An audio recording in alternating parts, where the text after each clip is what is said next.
आज हम कक्षा 6वीं की एट गेट अभ्यास पुस्तिका विषय गणित के अध्याय 2 को हल करने जा रहे हैं। तो अध्याय 2 में जो पहला प्रश्न आपका दिया गया है वो है आकृति ABCD में कितने रेखाखंड हैं। तो हम यहाँ पे अच्छे से बनाते हैं 1 2 3, यहाँ पे देंगे ABC और D। तो ये आपका यहाँ से यहाँ तक एक रेखाखंड हो गया, यहाँ से यहाँ तक ये दूसरा और C से D तक ये तीसरा। तो इसका आंसर क्या होगा? इसका आंसर होगा C 3। तो यहाँ पे हम लिख देंगे कितने? 3 लिख देंगे। C लिख के कितना लिख देंगे? 3। ठीक है, चलिए अब दूसरा प्रश्न देखते हैं।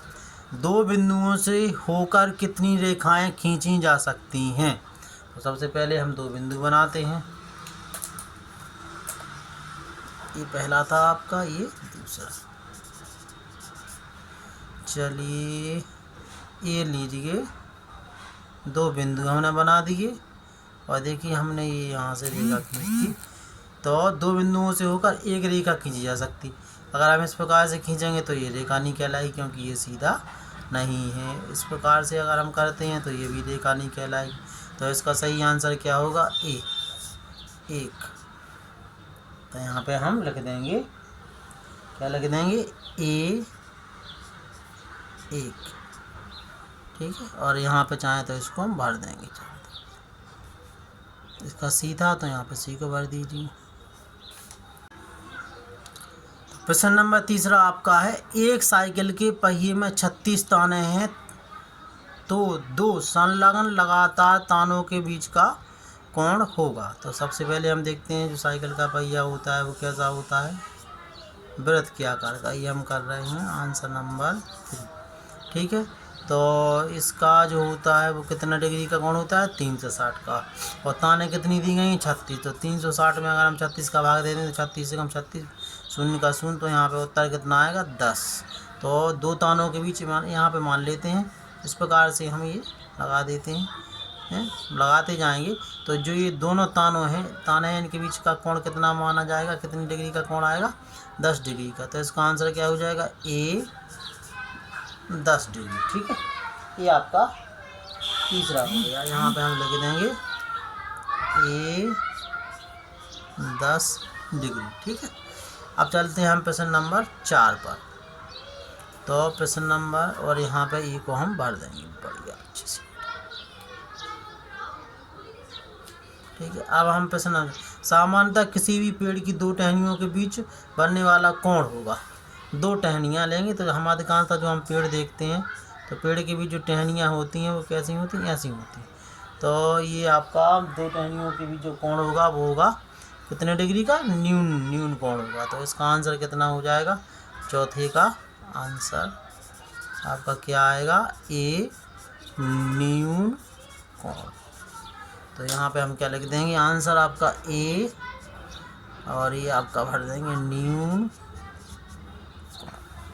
ठीक है, अब हम चलते हैं आगे और यहाँ पे इसको करते हैं। ठीक, अब हम आते हैं प्रश्न नंबर 5 पर। आंसर नंबर आपका 5।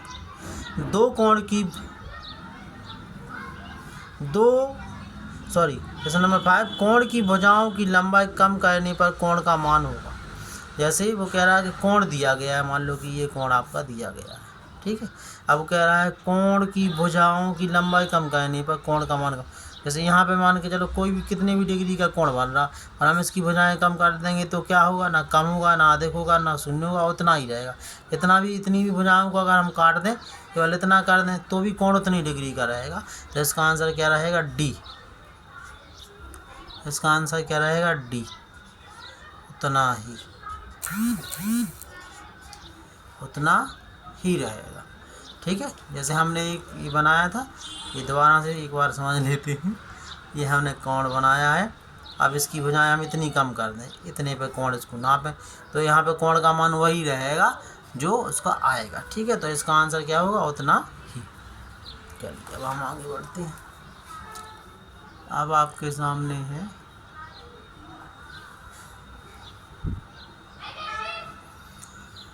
दिए गए चित्रों में जीवों के मुँह खुले हुए हैं। इन जीवों के खुले हुए मुँह में किस जीव में सबसे बड़ा कोण बन रहा है? तो यहाँ पे आप देख रहे हैं अजगर दिया गया है, मछली दी गई है, चिड़िया और मगरमच्छ। ठीक है, तो यहाँ पे आपने क्या देखा है? अजगर का उतना ज़्यादा नहीं खुला है, ध्यान से देखेंगे चित्र को। मछली का भी नहीं खुला है, चिड़िया का सबसे ज़्यादा खुला है। तो इसका आंसर क्या हो जाएगा? सी। यहाँ पे हम क्या लिख देंगे? सी, चिड़िया। ठीक है, अब हम आगे चलते हैं। आगे क्या है? एक सरल कोण में समकोण होते हैं। जो आपका एक सरल कोण है तो कितने समकोण होंगे? तो चलिए हम सरल कोण बना देते हैं सबसे पहले। जैसे हमने ये बनाया, आपका ये है, खाली स्थान है, आंसर नंबर 7। ठीक है, सबसे पहले हमने क्या बनाया? ये आपका एक सरल कोण बना लिया। ठीक, अब हम क्या करना है? वो क्या? एक सरल कोण में समकोण होते हैं, तो इसके बीच में क्या कर देंगे? एक सीधी लाइन खींच देंगे। तो यहाँ पे हम देख रहे हैं, तो यहाँ पे भी 90 डिग्री का कोण बन जाएगा, यहाँ पे भी 90 डिग्री का कोण बन जाएगा। तो यहाँ का आंसर क्या हो जाएगा? एक सरल कोण में 2। क्या आंसर आ जाएगा?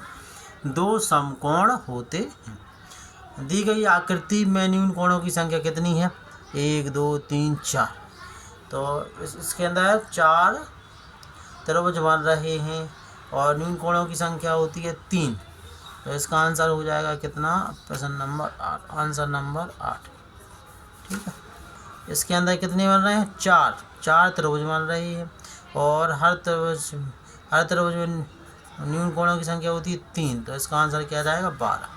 क्या यहाँ पे क्या कर देंगे हम? 12। कितनी होगी न्यून कोणों की संख्या? 12। चलिए, कैंची की दोनों ब्लेडों को अधिकतम खोलने पर बनने वाला कोण होगा। जैसे आपके पास कैंची होगी, ये आपकी कैंची है। ठीक है, ये आपकी कैंची है। अब इसको अगर हम पूरा खोल देंगे, क्या खोल दीजिए? इस प्रकार से हमने पूरा खोल दिया। क्या खोल दिया? पूरा खोल दिया। तो आप देख रहे हैं इसमें जो कोण बन रहा है वो अधिक कोण बन रहा है। कैसा? क्योंकि ये 90 डिग्री से अधिक हो जाएगा, तो ये आपका अधिक कोण बनेगा। तो यहाँ पे हम क्या लिख देंगे?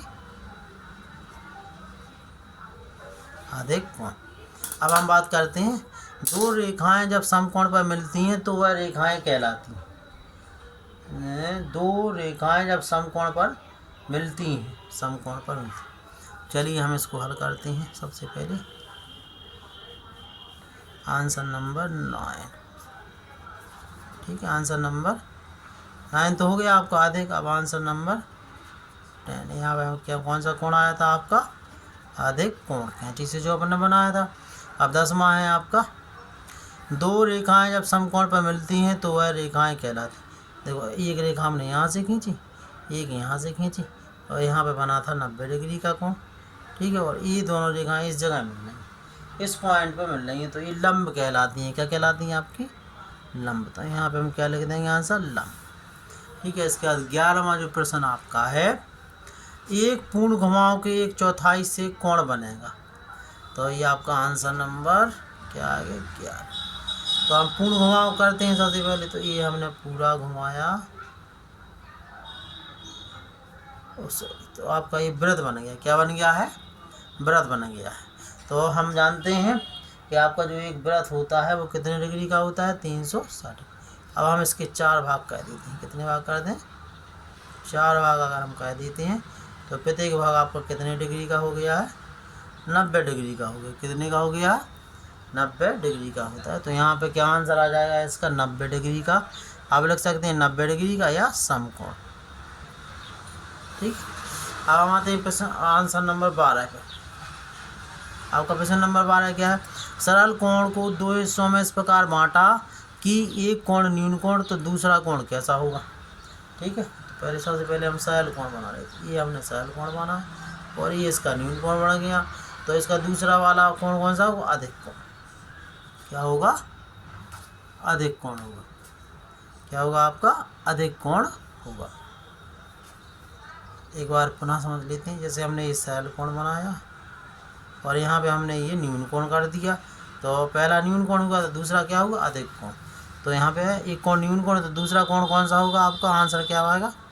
अधिक कोण। ठीक है।